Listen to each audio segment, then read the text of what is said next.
beings, and welcome to another amazing Friday post-flight. We've got a very special guest for you today. Somebody I consider a friend. I can pick up and make a Twitter call and say, "What's up, man?"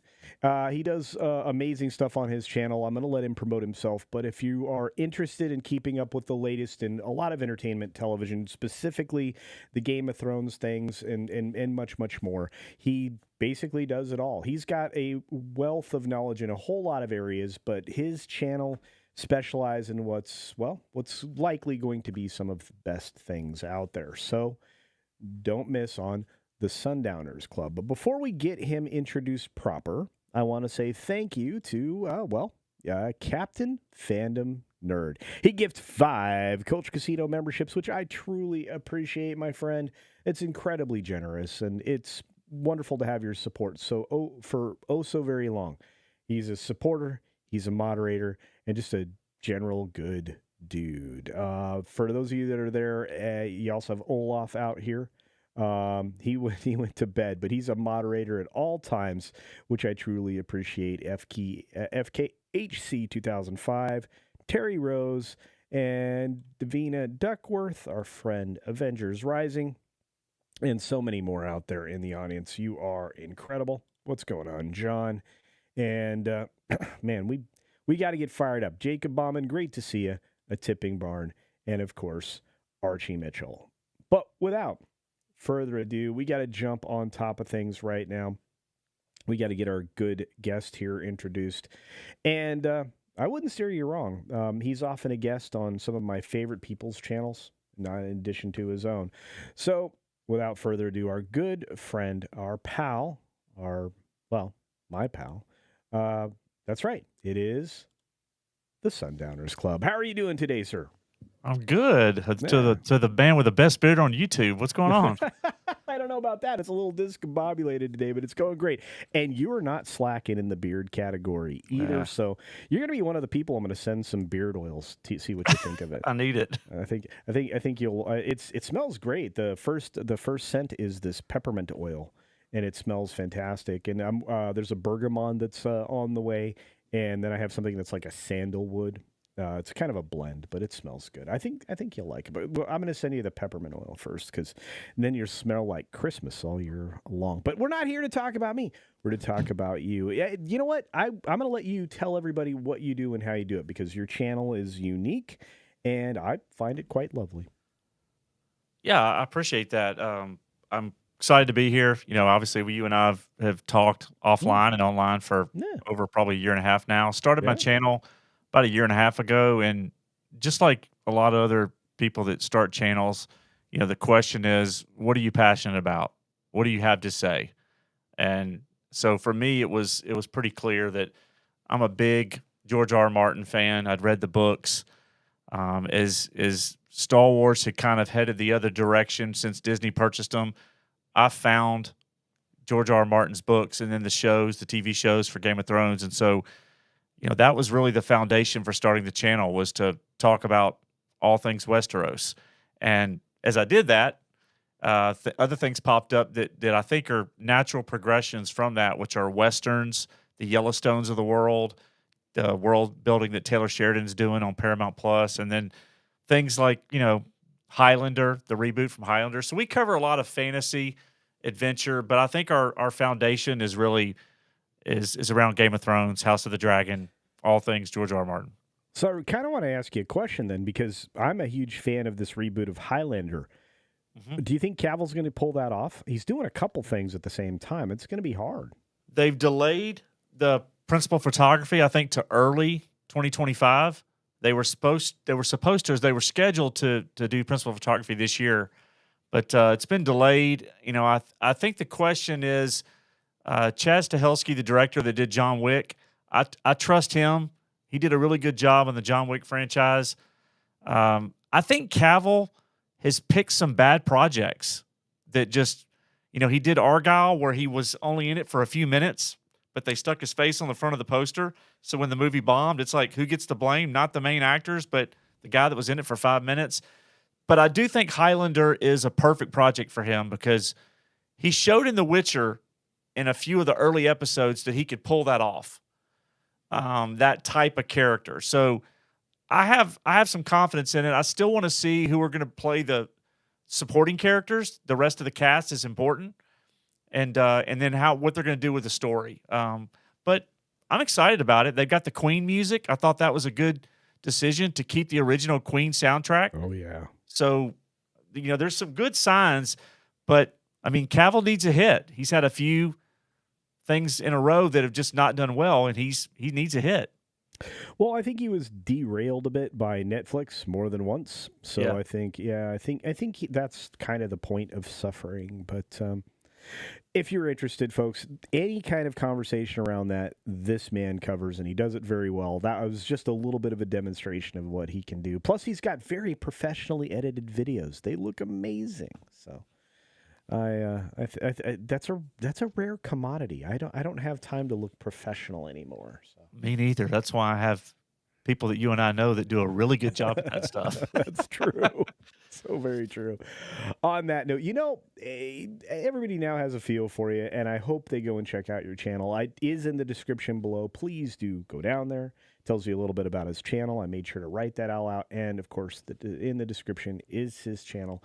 You should check it out. I promise you won't be disappointed. Do that in another window, though. Stay right here. We've got more to come up. In fact, what we always have coming up first is 3 questions. We always start our guests off, first-time guests off, with the same 3 questions, so we get to know them a little bit better. And on that note, let's move to 3 questions.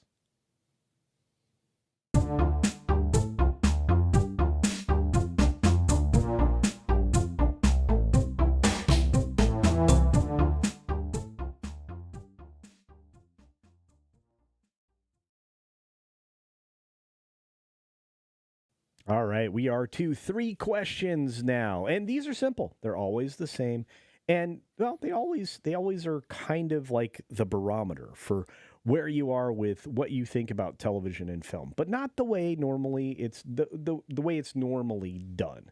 But before we jump to that, I want to say thank you to Is This Alive for a Canadian $5 buckaroos. They also need to show a bit of respect for Christopher Lambert. I'm going to let you talk about that for a second. What do you think? So Christopher Lambert, again, it's how he's going to tie into the story. Don't put him in just for the sake of a cameo that doesn't make sense for the story, kind of like what they did with Christopher Lloyd and Mandalorian. Don't do him a disservice by putting them in a role that doesn't make any sense, doesn't serve the story. If it fits the script and it makes sense for the story, then by all means, have some sort of homage to Christopher Lambert and what his relationship is character-wise to Connor McLeod, and if Henry Cavill's playing Connor McLeod or not, or Duncan that Adrian Paul played in the TV show. It just has to make sense for the story. I don't like pandering. So build a good script, and if you can find a way to bring Christopher Lambert in there, cool. I hope they're able to do something. To me, it really would matter, but it would be a great honorarium, and I think we need to do that more frequently in products like that, in franchises. I don't know why we don't. I don't know why you don't see it more often. At least have a cameo appearance, but some people would say we have too many cameos these days. I don't know that I could argue, but let's get to the questions, my friend. We're going to start off with the first one, which I always think is particularly easy. I like to go easy on everybody up front, guys. And since you're the star, I'm going to ask you first and foremost, what is your favorite television show of all time? What's the classic? What's the thing that you think defines television? Well, my favorite show of all time is Game of Thrones. Even the way it ended, it's still my favorite show of all time. Fair enough. I don't blame you. That's an easy one. Yeah. Did you feel like they were true to Martin's vision? Is that what was so compelling? I didn't have as much of a problem with season 6. He had already ducked out after season 5, and they were obviously straying away from the source material to some degree by season 6. I liked season 6. I think season 7 and season 8 they deviated quite a bit from the books and from George Martin's vision. So, But you still love it. Yeah, I still. I mean, yeah, I mean, season 8 has a lot of problems, but there, even though I had issues with season 7, I can still go back and watch the loot train and a lot of parts of season 7. So no series is perfect. I could go through episodes of The Sopranos and Breaking Bad and some of the great television shows of all time, and some of them have landed the plane better than Game of Thrones did, but they all have issues. Nothing's perfect. Understood. And you know what? That was inherent in television back in the day when they used to make 24 to 22 episodes a year, because you always had like that bottle episode that was a one-off somewhere in the middle, or a few of those. And you also had episodes that were just garbage. I mean, were just terrible. So, and then you had classics. I still, outside of a couple of things, a couple of episodes of Breaking Bad, it was almost a perfect show. I don't know how you do that better. I love Breaking Bad. I'll tell you an underrated show. It was 12 Monkeys by Terry Matalas. See, every time somebody said 12 Monkeys, I'm like, I saw that movie. It wasn't anything special, right. And but I eventually figured out, oh, you're talking about this television show, so I've got to go back and find it. So very different from the movie, and very well done. That's where I found Terry Matalas. Of course, a lot of people in the Star Trek world know Terry Matalas, but I thought 12 Monkeys, the TV show, was great. Yeah. I'm going to have to check it out. You're the fourth person in the last couple of months to mention it, so I'll definitely check that out. All right, well, we got one question out of him, folks. This is the Sundowners Club. You can check out his YouTube channel. It's down in the description below. He's wonderful, does some great stuff, so do check that out, folks. I would truly appreciate it. So we're going to move on to the second question. Are you ready? Let's go. All right, my friend. Let's see. What film is your go-to film? What's the film when you get sick that you're just dead on the couch, right? You're just done. What is the film that's your go-to film? And even if you're not homesick, you might be homesick somewhere else. What is the film you put on? It's comfort film. What is that? Empire Strikes Back. Wow. You've thought about this already. And again, I give everybody the questions up front so they're not surprised. And you picked one of the greats, my friend. There's something about the reset button that gets pushed in Empire Strikes Back where everything changes in Star Wars. Tell me why that's your favorite film. I want to know. I think it taps into when I was a kid and saw it, that it was so different from the first movie. Mm-hmm. And at the end of the movie, the good guys lost. And it ends with, on a negative note. Oh, it's terrible. And as a kid, at the time, you had to wait 3 years for the next movie. So I think that stuck in my brain. It was just burned as an image into my brain about how bold that was, especially with a franchise where they were selling toys, to end the movie the way they did. It was a cliffhanger, but it was also the bad guys had won to some degree, right? And the good guys had barely gotten away with their lives. And so as a kid, that just stuck with me. So still to this day, I mean, there's some special effects and things that when you watch it, are not the same as when you were a kid, but I can still watch it on a rainy day or holidays when it shows up on whatever, or stream it, or hopefully if you have the 4K disc, watch it. And it still holds up. It's like Back to the Future. It's like a perfect film for me. Yeah, I understand that. Like I said, I mean, and it does. It ends so dark, and even and Jedi Begins so mystery driven and kind of a bummer and everything too. And it's all about finding where Han is. It's bonkers. I don't know. That's a good pick. A lot of people were on board with that. Just another red shirt. Yeah, comfort film, my friend. Something that you always put in. Like you could watch it like 1,000 times in a row. I think I wore out like 2 VHS tapes of all the Star Wars movies. I mean, yeah, I did. I was always late returning them to the video store and paying late fees. And then when when you finally were able to own something, wore it out. Just wore it out. That was back when $99 was a lot of money, and that's how much you had to pay to get one of those movies. It was like, that's like gas remember for a month. When they came out for sale? Yeah, they were like $100, and that was, you just didn't walk in and go, "Hey, here's $100. Give me the VHS tape." Like that was a major purchase. Yeah.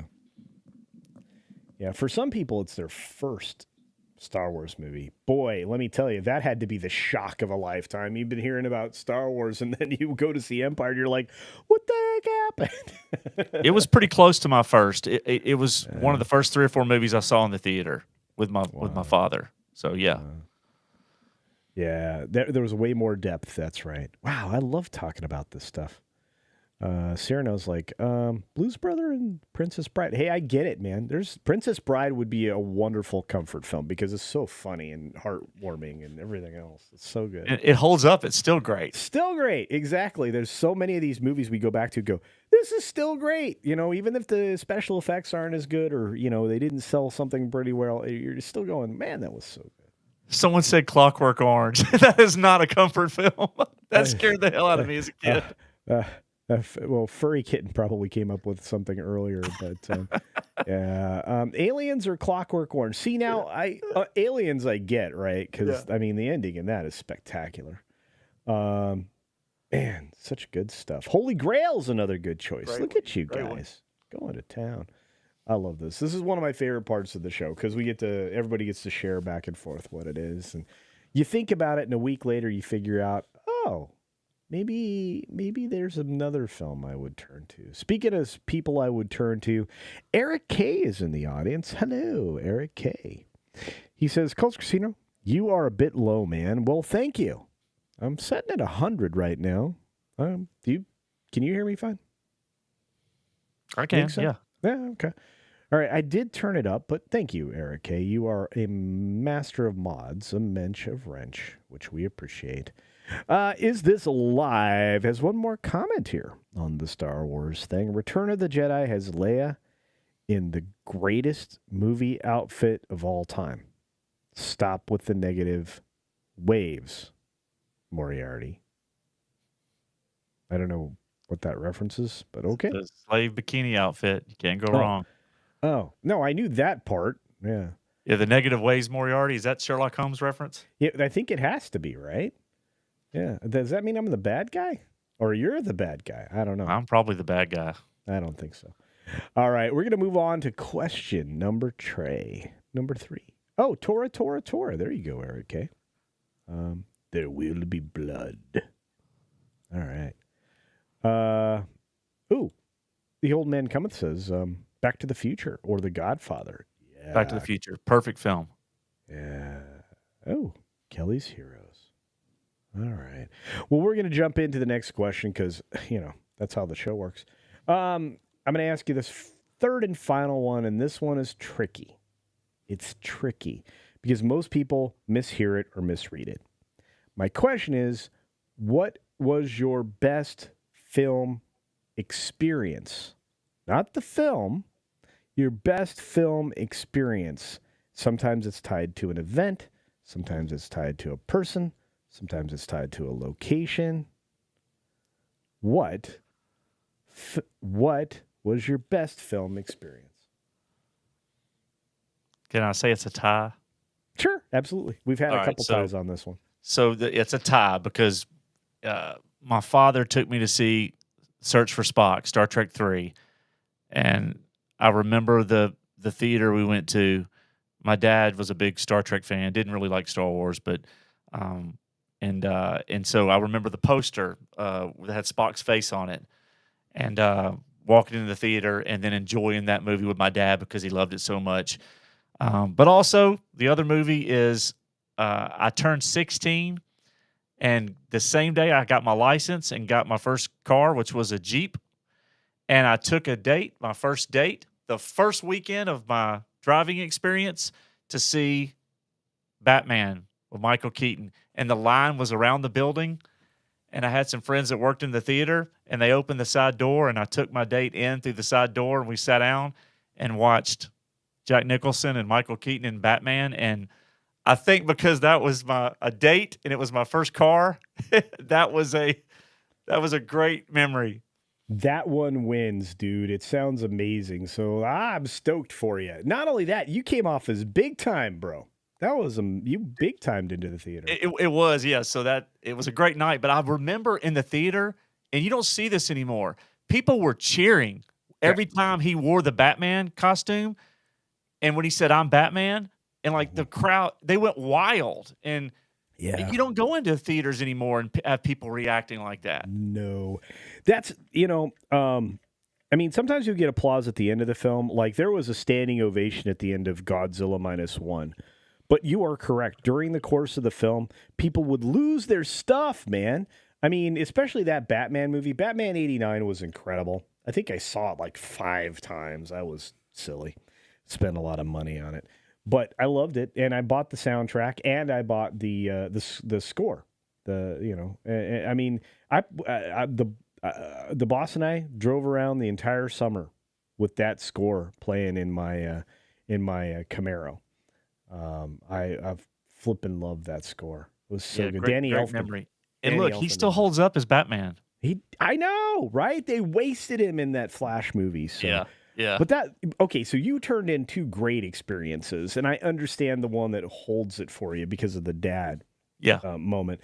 I had so much tied to the first Star Wars movie because it's the first film I can remember beginning to end ever. I'd seen other films in the cinema, but as a kid, of course, I'm just a touch older than you, my friend.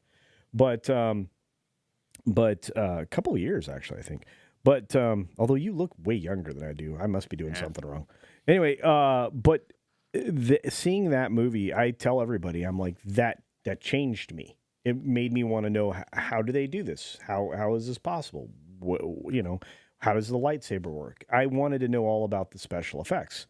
And then I got into makeup, visual effects stuff and everything else. I wanted to know all that stuff. And, it took me down a path. And it's one of the reasons why later on in life, I got involved in doing haunts and things like that, physical entertainment things as hobbies. So anyway, that's enough about me. We're here for you. I want to say congratulations. You did a great job. Well done. Now we get to the much harder things. We got to talk about some real stuff. You ready to talk about some real stuff? Yeah, what's going on in the world? Nothing in the last 24 hours? I got some weird stuff. It's all weird, man. You want to talk about some weird stuff? I got Let's you covered. do it. All right, here's some weird news.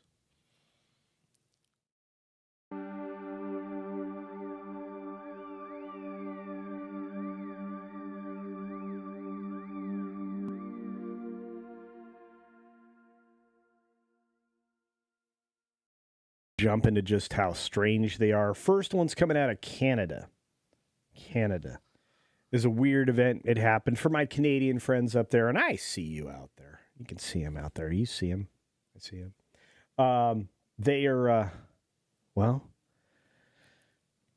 they had an election, I guess. And you want to guess what happens, Sundowners Club? In the election? Yeah. Something having to do with the vote. Do they use the same system we do for counting votes? What? Well, if they do, they didn't do somebody a favor because a Canadian candidate becomes the first to ever receive 0 votes. 0 votes.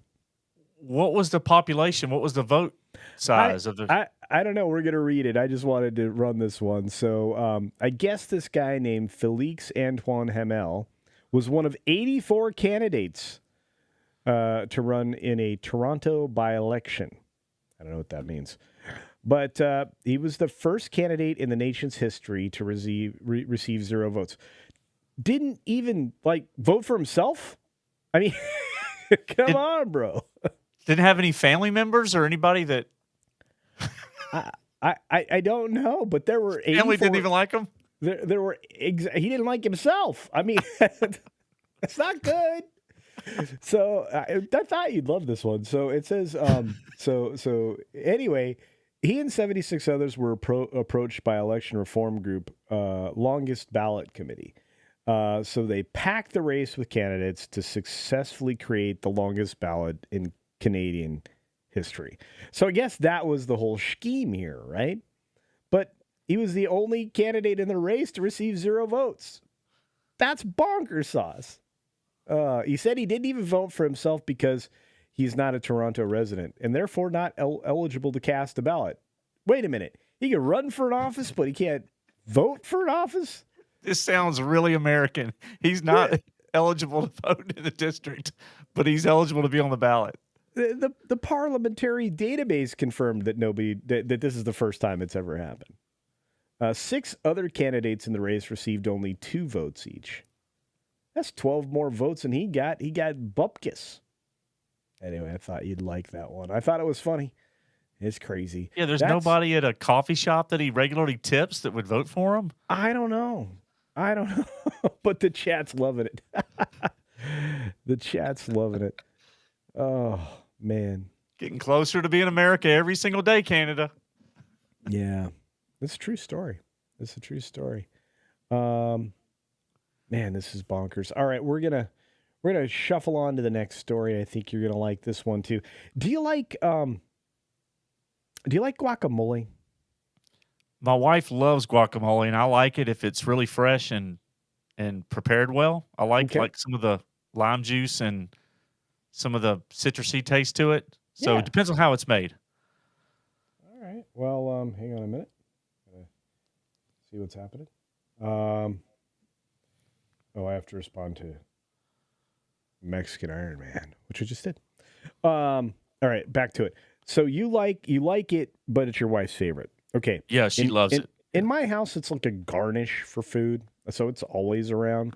Yeah. So it looks like there are going to be some people that, if they're motivated, could get an opportunity to make some free guacamole because a truck spilled 8 tons of avocados onto a California highway. Look at that.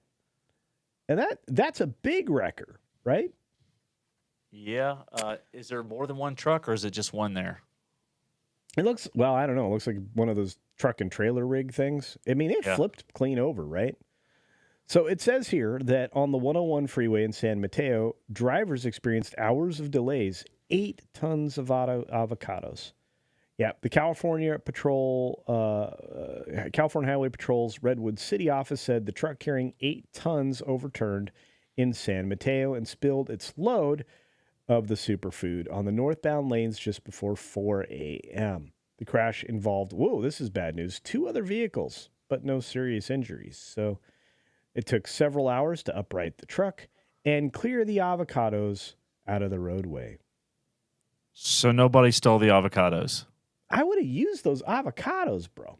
I mean, look, first of all, if you're in traffic that long, wouldn't you make everybody some guacamole on the side of the road?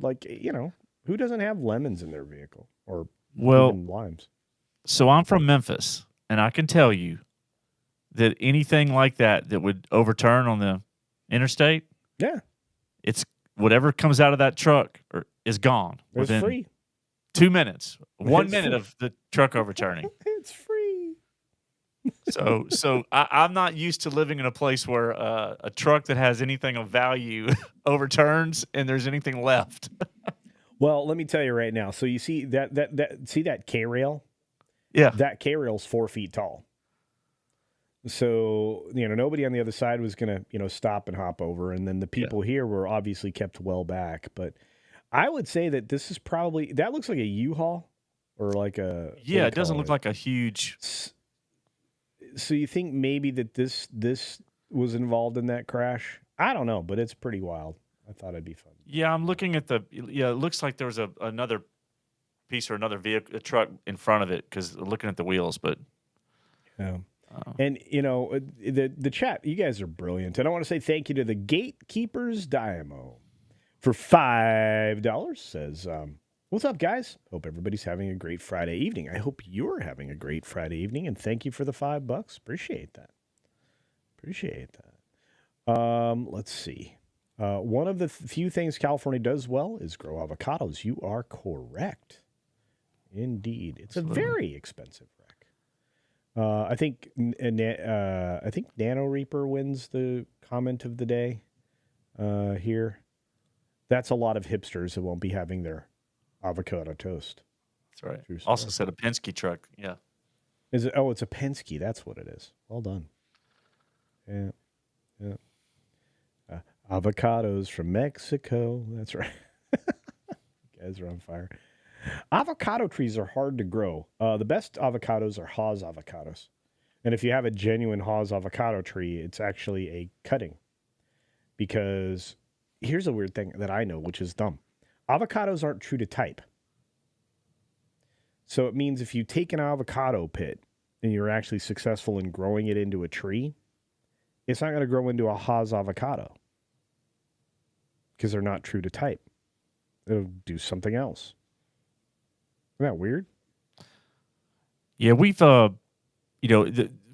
we don't have much of that in the Southeast, right? So it's, this is, avocados typically mostly grown on the West Coast, right? I don't know what you have in Florida, but I would imagine it's mostly West Coast. So I don't know if that's climate or terrain or what, but I can't recall seeing any avocado trees in the Southeast where I live. They require a different kind of like soil mix. It's kind of a very loamy soil, and they really like a certain kind of temperature consistency, and I think the South may get a little too cool for them. It's one of the reasons why Mexico is so great at growing them.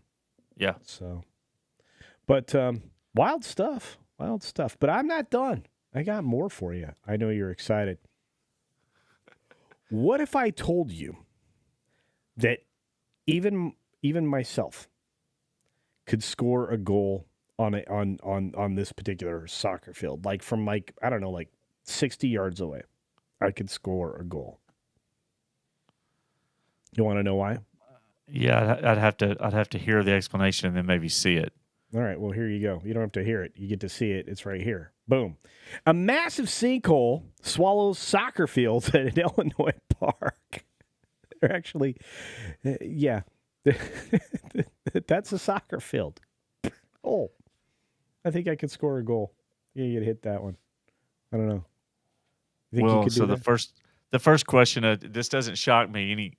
Any of the leadership in Illinois, especially around Chicago, they probably didn't vet where they built the field too well to know that they were building on something that was not stable. well, this is bonkers sauce because it's like this is multiple fields, right? It opened up in the worst possible place. Obviously, I see it. Yeah. Obviously, they're using AstroTurf. The security caught it. The security camera caught it. We'll follow that again. Zoop! Bye-bye light pole. That's how deep that thing was. They were lucky they didn't have any teams playing on it. Yeah. It was bonkers sauce, right? Uh-oh. Yeah, they didn't do their homework on where they were building. Yeah, but it ate a pole. It ate a pole. This one was, I thought you'd appreciate that. It's really crazy. So the security video was recorded by Alton Parks and Recreation. The soccer complex is Gordon F. Moore, if any of you know where that is. Yeah, at the surface, it was all at once. Actually, one of our lights was in the middle. It's all gone. Yeah, we watched it, bro. So, yeah.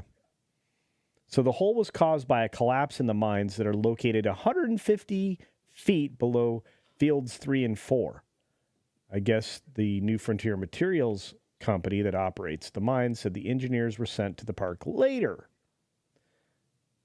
Wait a minute. So they had a mining company that was nearby? Yeah. And they built the turf field on top of mines? It's crazy, right? It's crazy. This goes back to what I said to start. This doesn't shock me. They didn't. You have officials and people that probably don't do their job very well that didn't do the research and vet it to make sure that it was safe to build. So the impacted area has been secured, which means they put a fence around it. And it's remaining off limits. I bet. And then they're going to examine the mine and conduct repairs. It's 100 feet wide and 30 feet deep. What the heck? So they did the fields that, how much did it cost for the turf fields?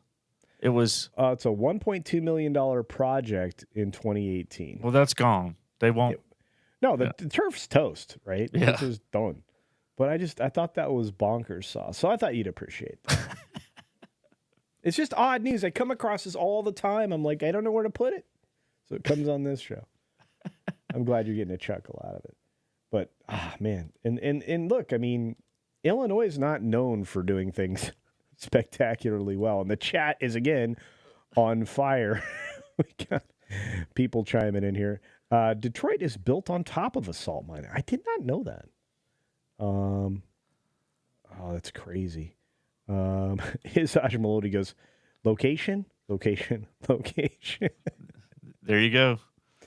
And this is a good question. How did it even get approved by the civil engineers to, just put a field complex over it? Well, I'm glad no one was injured, because that would have been really bad. But if it's anywhere near Chicago, then you have your answer. Yeah. Hey, Sir Dirty Dog, good to see you. Six says, I was born in Chicago, Illinois. Hey, awesome. 6 needs to tell us how close is this to Chicago. Well, I don't know, but I mean, what is it? It's an Illinois park, Alton. So it's an Alton Parks and Recreation facility.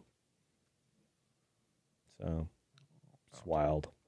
All right. Well, we got one more story to get to. I want you to see, because I had to. I don't know if you've noticed this, but things keep appearing out of nowhere. Absolutely nowhere. And they're not explainable. Apparently, another one of these monoliths has appeared in a Colorado field. This is like the second one this month. Why would somebody build this and put it in the middle of nowhere? See, I love this. So, without knowing anything else about this, if I won the Powerball tomorrow, this is the kind of thing that I would do. Just to mess with people. Like, if you have the money to do... Instead of wasting it on private jets and more homes than you're ever going to step foot into, building structures that people can't explain and then just leaving the scene is amazing. It's an amazing use of wealth. It's insane. This happens all the time. But what also seems to be happening more regularly is the amazing giftage that comes out of my community. Is This Live gifted 20 Culture Casino memberships. Every name goes green. This is the day of green. Thank you so much. Is This Live? Your incredible generosity. I truly appreciate all of you. I appreciate all of you. Thank you all for being here. For those of you who just got these gifts, do say thank you. And Cyrano drops another gift again today. $29.60. Cyrano gives you a Culture Casino membership as well. Look at all those names go green. Thank you all. You're amazing. You are truly amazing. Oh, wow. His Hashimoto's like, hey, he's agreeing with you, by the way, Sundowners. He says, confuse the public. It makes their brains turn on. It does. I love it. Look, last night there was a lot of confusion, which we're not going to talk about today, but there was a lot of confusion.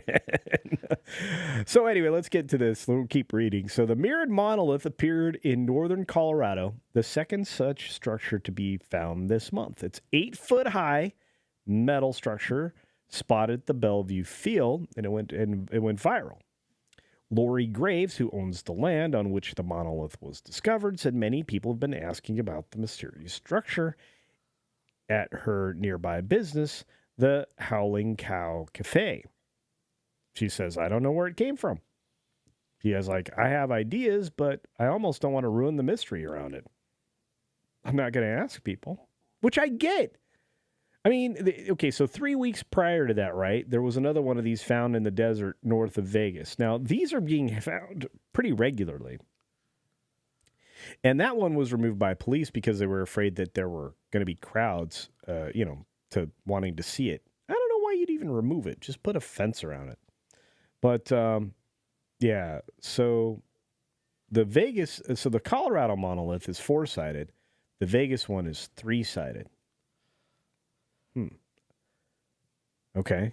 The thick platens. I don't know. If it's just a plane, it's 1-sided. It's weird.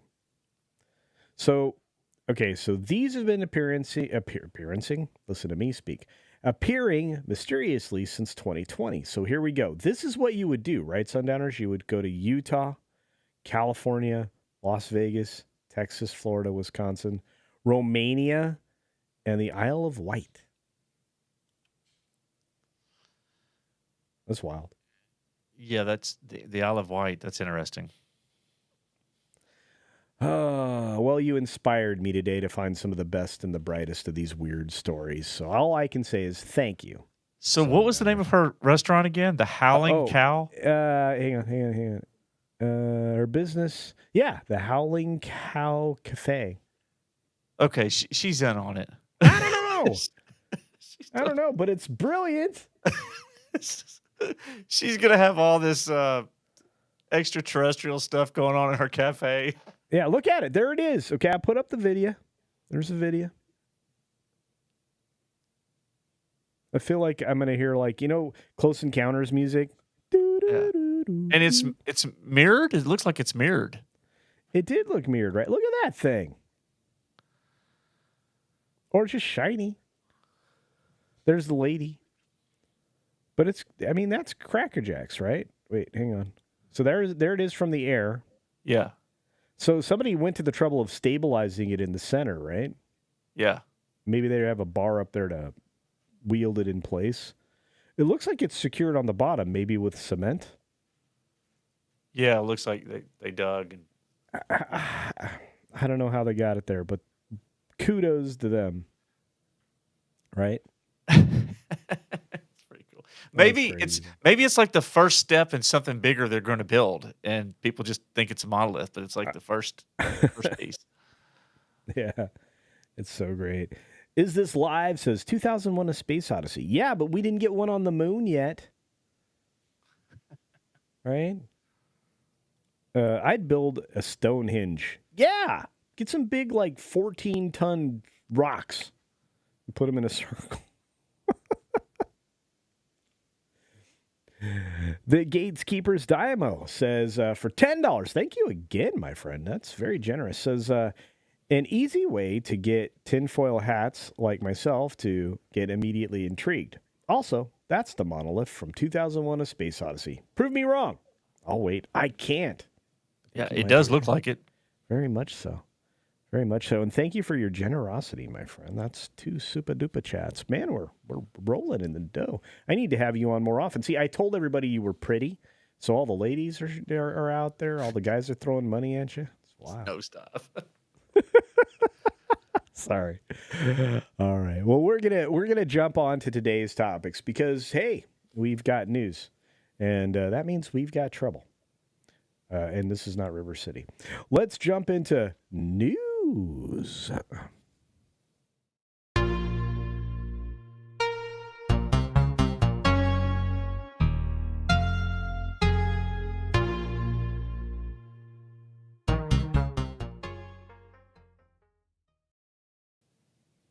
All right, so we're going to start out with some of the easy stuff. We're gonna start off with stuff that I think you'll be interesting.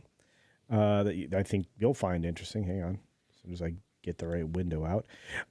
And I find it interesting because it's the stuff I cover all the time on my channel.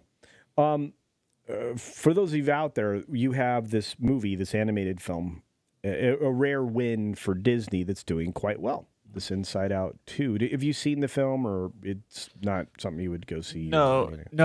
My boys, when they were really little, saw the first one, but they're 9 and almost 11, and so they don't really care about Inside Out 2. But they did see the first one, which I completely get. So here we go. We've got Deadline telling us that it topped 863 million global already. It's headed into its third weekend. So it's already past the original film that your boys saw. That's amazing to me. Does this surprise you? I figured it would be one of the movies that would make money, that wouldn't lose money for Disney. I But didn't I'm expect it. surprised. Yeah. Yeah. What did you think it would make? Because there was no way I would have predicted this. I thought, looking at the slate for this year with Dune and Despicable Me 4 and Wicked at the end of the year and Deadpool, I thought this one would be around $700 million total. Somewhere in that range. Me too. I thought maybe it could creep up till 800 or maybe a little over 800 by the end of its run. This is tracking for like 1.5. I think that's a little high. It's tracking very similar to Barbie, but you're right. It could make it to 1.5. You're 100% right. That's crazy. That's almost double what I would have thought it would have done. Yeah, and I mean it's already up to 19 on the most yield of an animated film ever. It's only got 16 days in. So this is huge. And you know what? This just humbles me for a good reason, which I'm fine to be humbled. But I missed my projection on this. I miss a projection about once out of every 10 to 12 films. This one I missed by a mile. Because we haven't had any surprises for a while, other than I was a little surprised that the Flash movie did as bad as it did. But this is a legitimate surprise to me. First one in a while. I just can't believe it. So, but this one's doing really, really well. This one domestically is at number 9. It's got huge numbers. Here's the weird thing. It's performing strangely. If I'm kind of a nerd. So when I look at numbers and I go, okay, these numbers don't work right. The domestic haul's 411 million. That means that it should be making 800 million globally, but it's not. The numbers are very close together. That doesn't happen very often. Usually the international box office numbers are twice the domestic. Yeah. So when I see this, I'm going, how's this happening? I think the fact that this doesn't have any politics in it or, that kind of stuff in it, that might be driving this, because the number one question I don't even know. Do people ask you whether or not something's woke or not, or has politics in it or anything, like shows and stuff? Yeah, I mean it depends, but when people, you talking about like friends or people that know you have a channel, people that I'll have people say, "Have you heard anything about this? Is this I'll hear the word identity politics more than woke, right? Mm-hmm. Is this just too political? Is it pandering, have an agenda?" And and I had heard that they had gone through some revisions of the script before they finished this, and the formula of the first movie was really good, right? The building of the characters inside the girl's conscious and her mind, the formula was set up to be successful, especially if you're going to carry the same character as she gets a little bit older with new emotions. Yeah. So it's set up to do well. But the question is this Pixar, after so many losses, trying to self-correct and say, look, we got to have a hit, and we have to keep this story one that doesn't offend people. Yeah. So this I'm hoping this is a sign of some correction going on, because animated films, there's a huge market for them if they're done well, right? So this proves that people still want to see it if it's done well. Now, the only reason that this is concerning to me, that this is doing so well, is I think it might take some of the steam out of the engine for Despicable Me, which opens up next weekend, which is the holiday. My kids want to go see that. Yeah. And I want to go see that because I flippin' love that franchise. I mean, I like the little guys. I mean, the banana. I don't know why. It's a dumb thing. I'm an adult person. I should not like this, but I do. So, but I'm looking forward to that. It sounds like you are all looking forward to that. And I'm afraid that maybe this Inside Out 2 will take away some of the box office numbers, but we'll see. Or maybe Despicable Me 4 guts this film next weekend. I predicted when I saw the slate for the year. Yeah, I had predicted that Despicable Me 4 would be the number 1 grossing movie of the year, Wicked number 2, and Deadpool number 3. Wow. Wow. I think Wicked's going to make a ton of money. Really? Because it's a musical? Girls. Oh, that's right. It's going to Barbie up. You know what? You're right. Ariana Grande. Yeah. And it's holiday season. You're right. Ton of money. You're right. So you could be right, which means that Disney could have 2 of the top 3 earners this year, despite the fact that up until this film came out, they had like 3% of total box office for the year. Isn't that bonkers? Again, yeah. I'm kind of a nerd. Speaking of kind of a nerd, we got some chats out there we got to jump on top of. One of them from one of my favorite nerds, actually one of my friends, Nick from Echo Base Network. If you guys don't know who that is, go check out the channel, Echo Base Network. They had a great lead-in show into FNT today with all the original cast and crew. That was kind of fun. But he says, for $5, thank you, buddy. We're just going to send money back and forth, apparently, because I sent him a super chat today. He said, hail, Sundowners and culture. Expectations on the box office for Deadpool and Wolverine and Alien Romulus. Well, you know what? I'm going to give you first crack at Deadpool and Wolverine. So 2 things on Deadpool and Wolverine. One, it's tracking at Spider-Man No Way Home levels. Early tracking, which I think that movie made $1.8 billion. This one's rated R, so it's not going to get to $1.8 billion. But do I think it can get to $1 billion? $1.2 billion? Maybe. I think the number 1 rated R movie of all time, grossing wise, was Joker. Yeah, and that was like $1 billion, $1.1 billion. I think it will beat Joker because it's going to play big in the States and big overseas, and it's going to be on the back end of the 4th of July crowd. Yeah, and before people have their kids going back to school. So I'd say $1.2 billion, and then Alien Romulus, that's rated R as well, right? Yeah, and it looks amazing to me. Yeah, it looks great, but $600 million.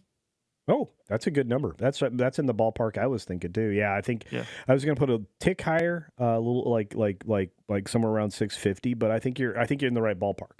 And look, I mean, that global number on that's going to be higher than people think.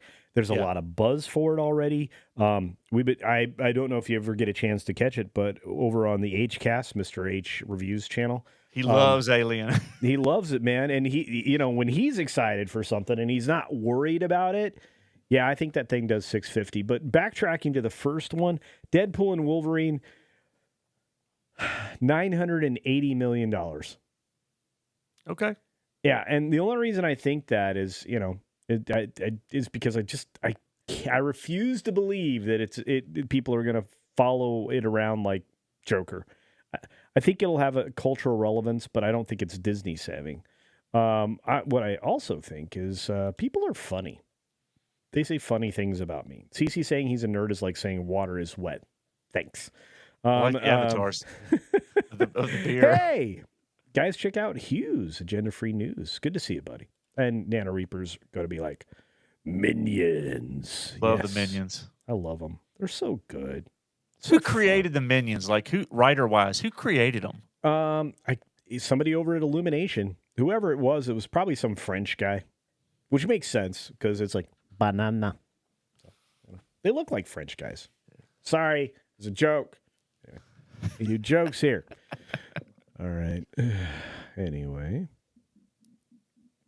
Yeah, the chick factor. Yes, we have a chick factor.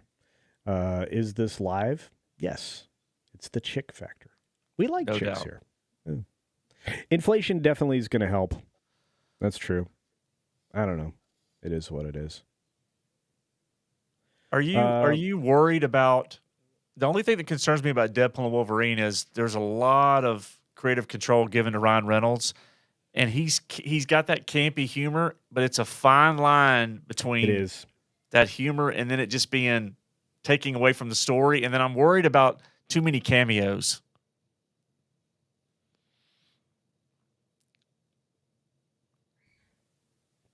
Marvel was already suffering with cameos, putting 100 and something characters on the screen at the same time in Endgame or whatever. That was a ridiculous 170 something. I want to say 177, but it's like probably 172. But putting that many characters on the screen at once, that's a boatload of cameos. Man, you got to write a check for all those knuckleheads, right? But we saw, you saw the Marvels. Did you see the Marvels? I've seen parts of the Marvels. I haven't seen the whole film. There were useless cameos in that movie. Just useless. Like, they shouldn't even have bothered. Nick Fury did nada. It's like, why are people here? So, you're introducing new characters that nobody cares about because basically the 3 characters in the film nobody cares about. So it was bad. Maybe they dodge a bullet with that. Ryan Reynolds usually walks the line, but sometimes you're right. He misses. And the question is, is this going to be a miss? I hope not. I hope. I do too. I hope it's good. What will it lead into with the X-Men and in the movies, the content that comes out? I don't know. But I here's the problem. It's a one-off, and we'll talk about that in a second. But I wanted to jump. I wanted to jump on this because Views with Hughes, Agenda-Free News, who's got a great channel. You should be subscribed to his channel. He's great. He's funny. Man, he's funny. For $5, he says, Deadpool and Wolverine won't save Disney. I agree. What do you think? Do you think Deadpool and Wolverine's going to save Disney? Disney's not, Disney's like the, I hate to use this analogy, but it's true. They're like the alcoholic or the addict that is not ready to go to that first meeting and say, I'm an alcoholic. They haven't admitted that they have a problem. That's true. As a company. Yeah. So until that happens, you're going to have these little one-offs, but you're not going to have a consistent pattern of listening to their customers again at the parks and in their content. So no, it's going to be a one-off. It's going to make Hugh Jackman and Ryan Reynolds, richer and make them look good. And it's going to make what's the guy's name? Levy. Oh yeah. Shane Levy, the director. Yeah. It's gonna lead to more projects for him. Yeah. But as far as Disney goes, they got so many, areas where there's holes in the boat that this is just going to be, hey, we didn't lose money on this. Right. And they move forward. Not losing money is a good thing. At this point for them. Speaking of not losing money, the rest of the Super Chat was, I also got a good live stream lined up. Oh, my goodness. Mexican Iron Man's going to be on tonight with you, dude. All right. He's not a YouTuber. Yeah, no. He's not. But he's good on live streams. He's a great YouTube producer, and he somehow he falls out of a lot of windows. But anyway, go check that out over on Hughes' channel. Hughes does some great stuff, and having a great guest like him is incredible. I'm supposed to be over on Hughes' channel here soon, so maybe I'll do one of these and then go over there and he'll talk to me. I don't know. Sounds like fun though. Some people have different motivations for going to the movies. I understand that. Hey, Cynthia, good to see you. So talking about stuff like Wicked, we talk about everything. And Furry Kitten says, I'm quietly optimistic about Romulus. I'm so excited for Romulus. Yeah. I'm weird like that, though. Nano Reaper says, next, minions in green berets with FAMAS rifles will be fast roping behind him to disappear him for speaking ill of the French. That's true. I've got rebelling. They're coming for me. As long as they carry me out over their head, I'd be fine with it. Jin Karaya is in the house. Good to see you. In a minute. Hey, John Graber's here. He already said hi to us, but he was surprised we were together. I'm like, don't be surprised. We would do this more often if we were able to do it more often. We're here to drink and watch culture and the Sundowners. Megan says your hair looks nice, Sundowners. I think it's just all right. I think it looks great. Dude, this guy, okay, I wasn't kidding. I was trying to tell the ladies this morning that were watching the 6 Minute Daily that I got a really hot-looking dude. You're going to be, the eye candy is going to be on the show tonight. Look at him. He cleans up amazing. Plus, he likes sports, which makes him a dude's dude. We've got a sports story, and this one's not great, but we've got to talk about it. It's about a man I think very highly of. But we got another super chat I got to jump on. Is this live for a Canadian $10? You're loaded. You're loaded today. Says the Minions were created because the animators didn't want to do detailed animation for that many characters. See, that makes sense. Plus, as a side note, the Minions actors at uni freak out when you bring a banana. Yes, they do. Have you ever gone to have you been to Universal? I've got to assume you've taken it's not that far away. So we spent the first few years when the boys were in strollers. So anybody that does decide to go to the parks, especially Disney or wherever, and your kids are little, don't haggle over the price of that stroller. It's worth whatever they charge you for it. But after 2 or 3 times at Disney, I got turned off by Disney, and my kids have been going to Universal at least once a year for the last 4 years, probably 4 or 5 years. Yes. And we stay at the Hard Rock Resort, and we take that right there. You just walk. We walk or do the water taxi, and they're excited for. We've already booked for the opening of Epic Universe. Universe, yeah. Pumped for that. We love Universal. Yep. Well, I love it too. Yes.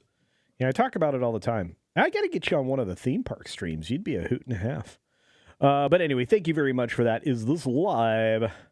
Appreciate it. Let's see. Oh, me and my monkey is here. What's up? Me and my monkey. Everybody likes Mikey. Who doesn't like Mikey? When's he coming on? I think I had Mikey on early on, but I'll have him again. I'd love to ask him some questions. He's a handsome man.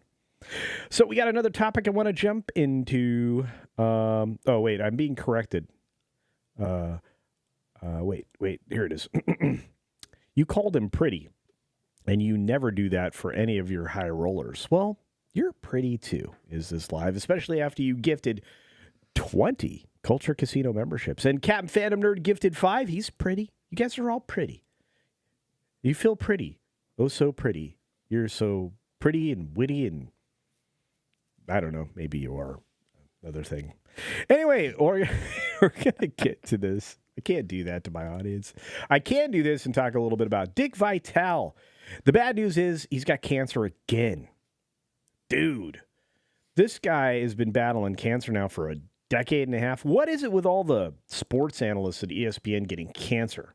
Think about how many people have cancer that are on air personalities for ESPN over the years. It's wild, right? Yeah, for me, it all started years ago with Stuart Scott, who we lost way too young. And obviously, Dickie V has been involved with the Jim Valvano, the Jimmy V Foundation. Yep, another one. And, I've met Dick Vitale a few times over the last 30 years.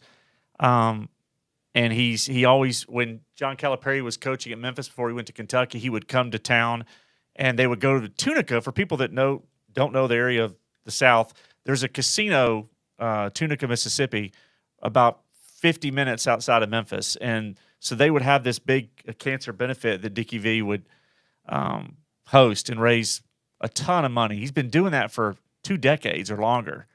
And so he's done a lot of charity. He's worked with St. Jude with kids. He's a loudmouth when he's on TV, but he's a sweet guy, good guy. And I know he's been battling this for a while. It's come back and then gone in remission. So, well, you got him, you got Mortensen, right? Yep. You lost Robin Roberts, or no, she's still alive, but I mean she's battled it. Yeah.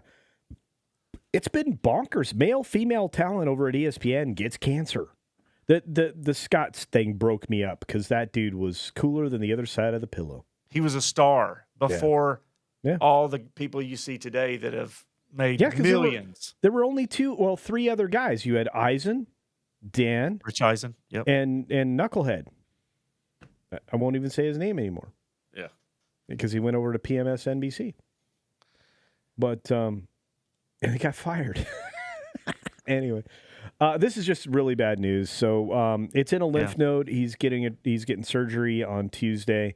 It's not, that doesn't make it better. But dude's been there since they launched the network, the Eastern Sports Network, way back in '79. So, man, love the way he's excited to call things, though. Yeah, he's a good guy. He's got the on-air persona, but he's a good guy. If you meet him, I mean, anytime you have kids around, he's real good with kids. Good guy. Yeah. Now, I've never asked you this before. Wait a minute. People are saying funny things in the chat, or as funny as you can be with cancer. Hang on. I'm scrolling, not fast enough. Yeah, Stuart Scott was awesome. He was. Nano Reaper says something I believe. It's a toxic work environment at ESPN and Disney. And I recently found out that, racism can cause cancer now. At least according to... Yeah, I saw that. It's so horrible. That was cringe. Dude, I cringed so hard I lost years off my life. Martin Mull died. No. So, who was Martin Mull married to? I haven't seen anything from him in years, but I mean, he did a lot in the 80s and 90s. Yeah. I'm looking it up. But yeah, you talk about the toxic work environment, ESPN, like, there's been people who've left there in the last few years. If you follow this girl, Sage Steele, not a lot of nice things to say. He just passed away. This is breaking news, folks. Martin Mull did? Yeah, we lost Martin Mull. 80 years of age. Was he 80? I guess that, yeah. Yeah. Currently married to Wendy Haas. Man, you guys are bumming me out. Let's not do that. But thank you for that update. I appreciate it, Six. He was married to Mrs. Mull. Thank you, Six. I walked right into that one, didn't I? Ay. All right. Joe Stew is in the house. What's up, Joe Stew? Cancer's going around harder than something else that I'm not going to say out loud. Lost my mom last year.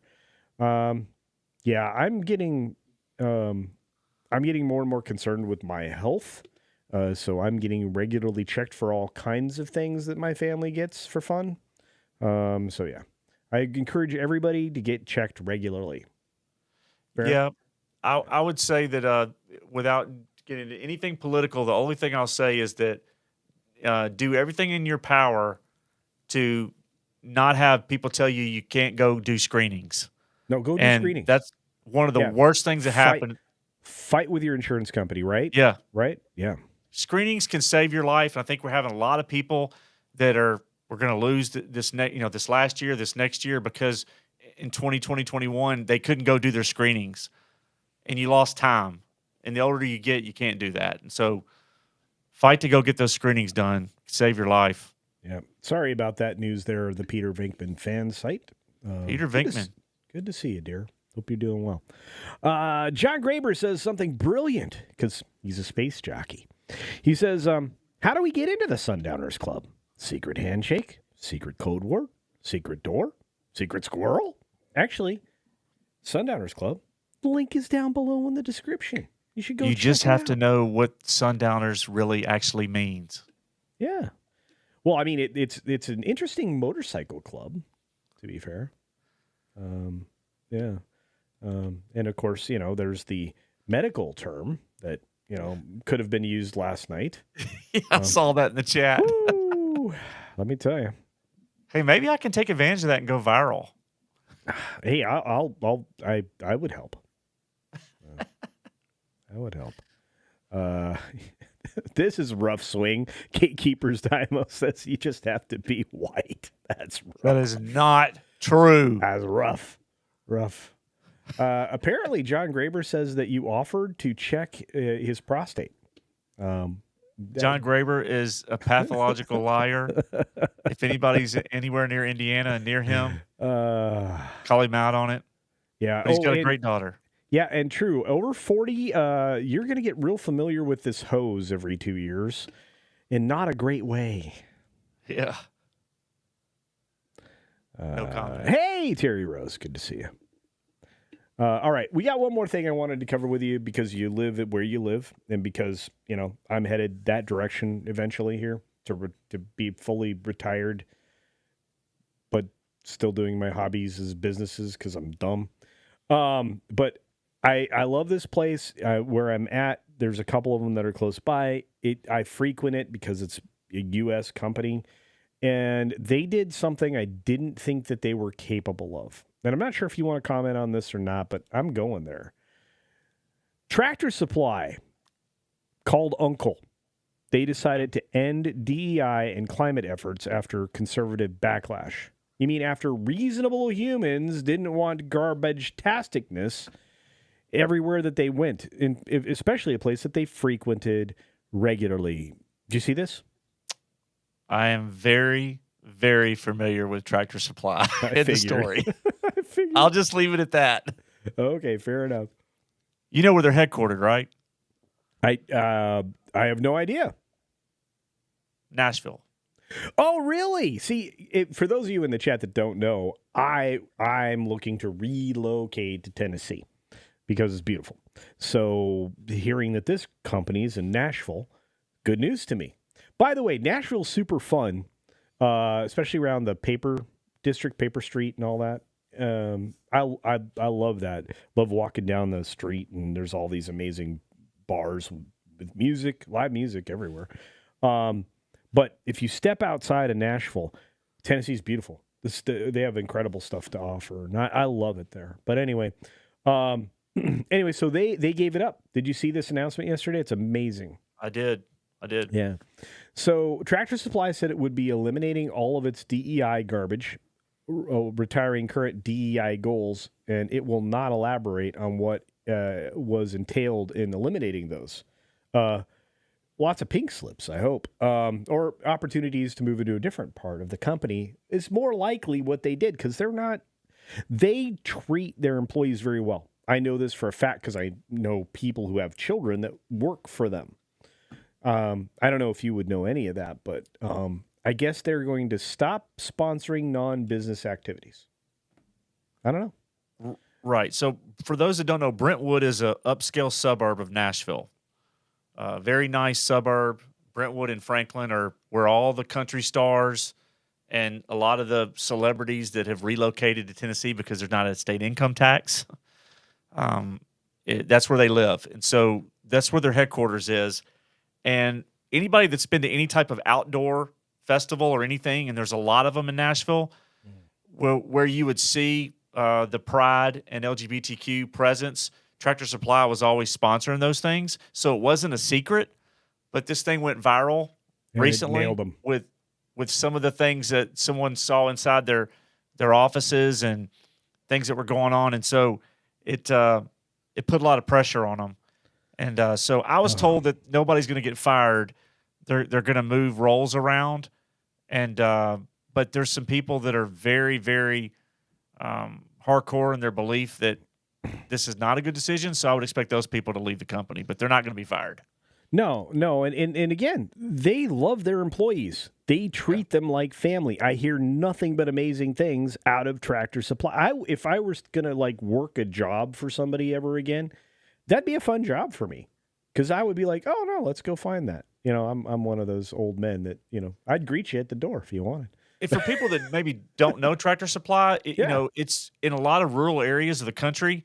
It's where people go to get their feed and their outdoor equipment and kinds of stuff. Yeah, it's where you don't have a Home Depot or a Lowe's, or it's not as customer friendly. You go into a Tractor Supply, they usually know the people that work there because you're going in and out of that store 4 or 5 times a week. So for a lot of the rural areas, they don't have the ideology of supporting LGBTQ causes, and they expect the companies like this to not really support that. So put a lot of pressure on Tractor Supply based on where their customers are. Yeah. To do away with this. Mm-hmm.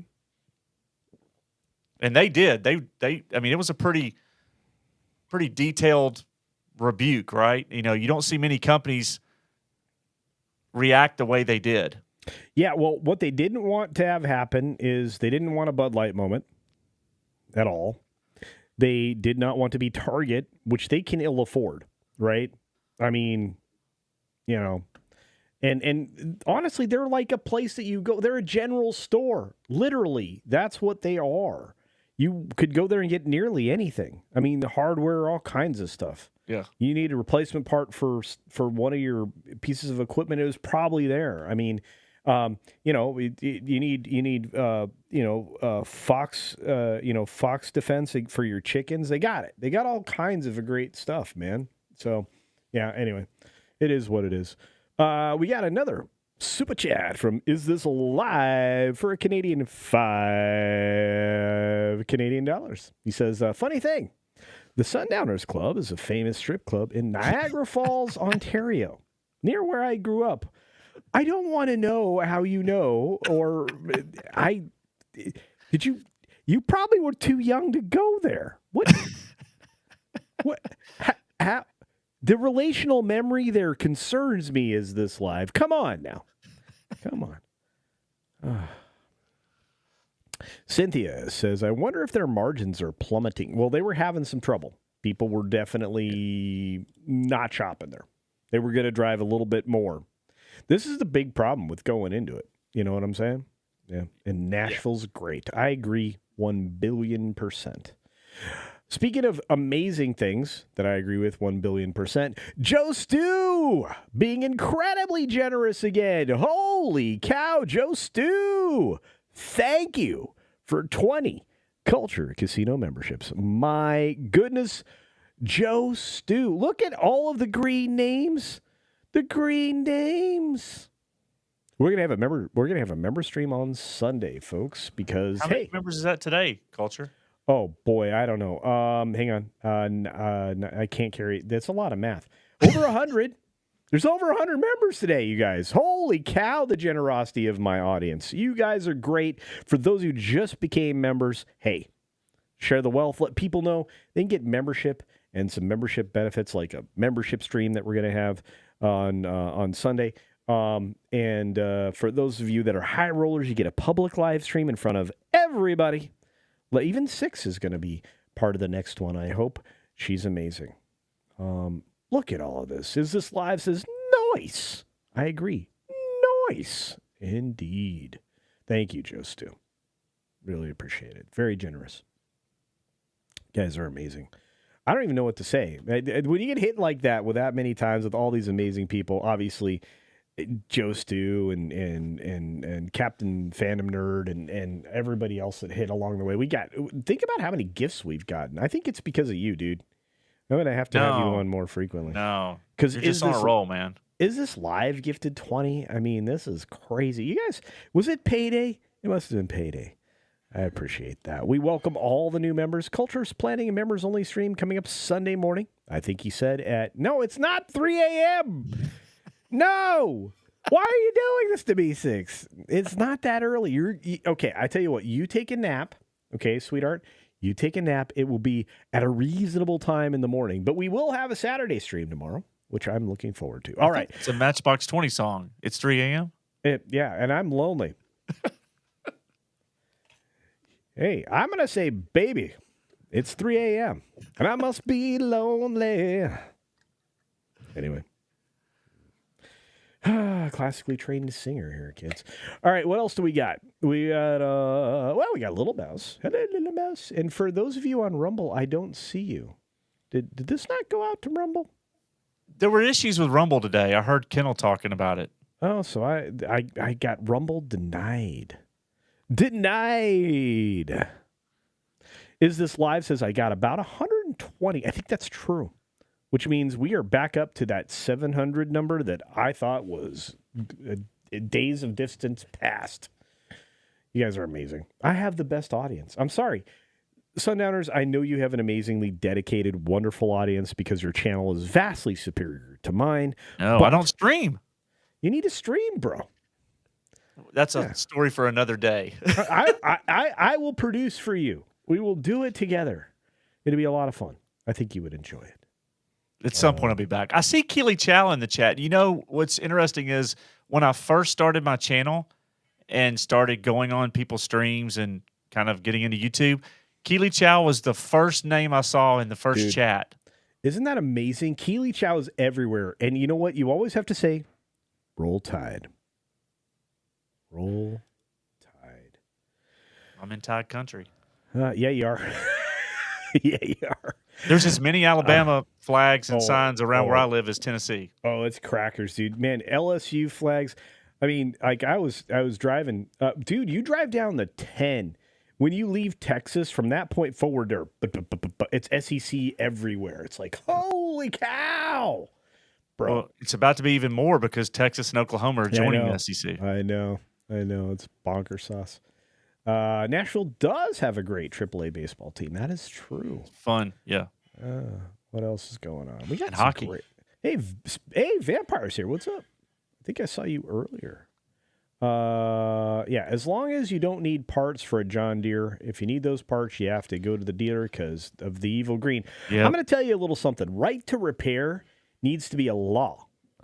It does, because if you work on your own equipment, you absolutely need right to repair.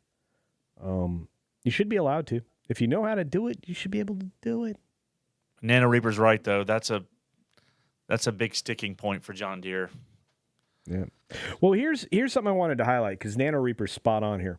When the news broke about their wokeness over there, their stock went from $277 a share all the way down to $264. It popped right back up. So they lost $2 billion in market cap. That'll change your perspective on some things, I think, if you're a big company. So yeah. Hey, Tina, good to see you, dear.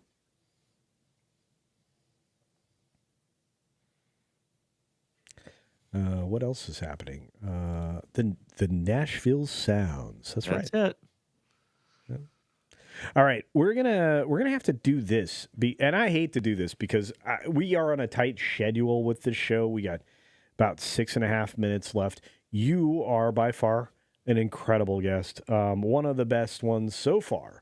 Although we've had almost nothing but the best guests ever. I'll say this, I appreciate your time today. I want to have you back for a second interview. We'll work that out down the road. Absolutely. And then if you ever decide to live stream, my friend, wasn't kidding. I will help produce and get you started because you are gold, brother. You're gold. Everywhere you go. At some point in the stream, I'll be back doing it. For now, it's guest spot. Well, you're a good guest spot. All right, fair enough. We did get just amazing amounts of generosity today. I have to acknowledge the audience. They were just absolutely incredible. I've been very privileged to have one of the prettiest men's on YouTube. Men's? Did I say that? Men's. So it's good. We have, hang on a minute. John says, 6.5 minutes. Perhaps Megan and I should stream. Hey, everybody stream. He's trolling. They keep me trolling. Anyway, all right. So we got Views with Hughes, Agenda Free News is streaming with Mexican Iron Man coming up here very rapidly. And you have Ascendant Art out there. They're doing like 80s or 90s music trivia. That's part of their show. Before that, they talk about the subjects of the day. They are hysterically funny. So there's that. Culture, I think me, you, and Robert Meyer Burnett could win any of those 80s trivia contests. Isn't that wild? I was thinking that would be the win, right? The team of the win. We've got to do like a channel battle of like trivia. We're gonna have to do that sometime. That's a great idea. I think our host should be Drunk 3PO because he didn't know anything. And then we got to pull X-Wing in. We'll pull all the boys over from Echo Base Network. I think it'd be a good time. Yeah, it's a good time. Pound Culture. What happened? All right, you guys were great. This is one of the best times I've had in a long time. Let's keep doing this. You guys got to check him out. That's Sundowners Club. Description down below. But he gets to plug himself, which means I'm out of here.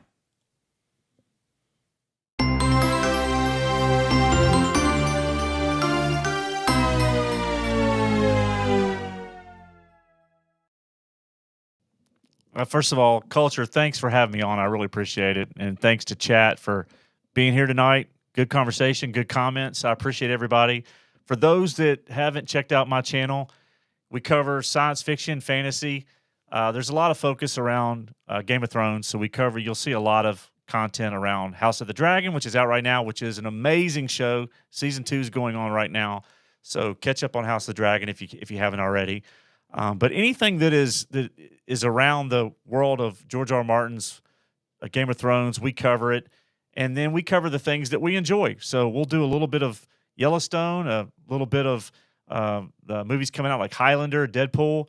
anything that we enjoy that's around science fiction, fantasy, action, adventure. If we like it, we'll cover it. If we don't like it, we probably won't do a video on it. You'll just hear me make comments and streams. So check out our channel. I've got a co-host, Sterling, that's with me, and we try to have a lot of fun, and really appreciate the time tonight. Everybody have a good one. All right, I just want to say once again, thank you so much for joining me. You are brilliant. I told everybody you're brilliant. The ladies, you got your eye candy. Gentlemen, you got somebody who knows a lot of things about a lot of things. And that's in rare supply these days. I promise you, he could change the oil in your car, probably change your tire on the side of the road, amongst many other things. And you can find him in great places, as he said before. He's a permanent guest spot on many other channels. I'm going to try and change his mind. But do check out his channel, and you're going to see him here again, because there's no way I can't have him back. For those of you out there that are curious, I am very appreciative of all of the things that you did for me during the stream, and I'm going to tell you that we will have the Sunday member stream. Please show up. I would love for everybody to participate, which means you're going to have to cycle through, but it'll be a good time. If you've noticed, the Sunday night show has changed, so be prepared for even more changes to that show. It's going to shift completely away from what you normally see on YouTube to something completely different that you used to see on television. On that note, I'll say what I always say. Be sure to take care of yourself, take care of others, and until next time, see ya.